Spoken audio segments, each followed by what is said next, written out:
At ito ang kanyang mga sangkap. Meron tayo ditong 10 pieces na egg yolks, 12 pieces na egg whites.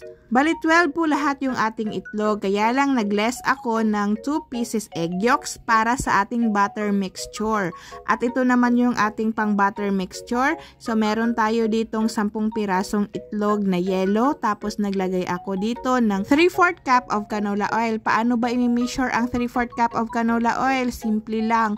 1/2 cup at saka 1/4 cup. Tapos naglagay ako dito ng vanilla, iodized salt, 1 can of evaporated milk, at 1 1/4 cup of sugar. Tapos sa ating dry ingredients naman ay meron tayo ditong 2 1/2 cup of cake flour. Tapos naglagay ako dito ng cocoa powder. Bali 1 cup of cocoa powder at 1 1/2 tablespoon of baking powder. At sabay na natin siyang isift at paghalo-haluin lang natin ito. At kapag ganito na ang kanyang consistency, ay iset aside muna natin ito para mag-prepare muna tayo sa ating meringue mixture. Sa ating meringue mixture ay meron tayo ditong 12 pieces na egg whites. Tapos naubusan ako ng cream of tartar kaya ito na lang calamansi juice ang ginamit ko dito, substitute sa ating cream of tartar.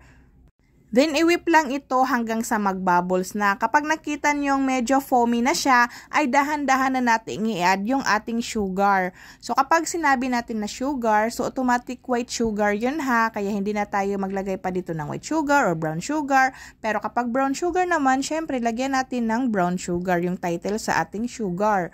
At kapag lumubo na siya at stiff peak na siya, ay pwede na natin siyang patayin yung ating mixer. Tapos, ito na yung ating pinaka-exciting part sa paggawa ng chiffon, yung pag-combine natin sa ating dalawang mixture. Dapat ayusin nyo talaga itong pag-cut and fold dito para hindi babagsak yung ating chiffon. Kasi yung ating butter mixture, mabigat yan siya unlike sa ating meringue mixture na foamy ang ating meringue mixture. Kapag pinaghalo yun siya, dapat ganito ang kanyang tamang paghalo, yung cut and fold. Pero gumamit ako dito ng wire whisk para maglapos-lapos gani siya para basta sayunan lang jud ko magamit og wire whisk. Then gumamit na ako dito ng spatula para makita nyo talaga na naka-cut and fold siya, para dahan-dahan siya at huwag i-overmix ha, kasi kapag ma-overmix ito na bagsak talaga ang inyong chiffon, parang pudding. At i-bake natin siya sa naka-preheat na oven na 180 degrees Celsius.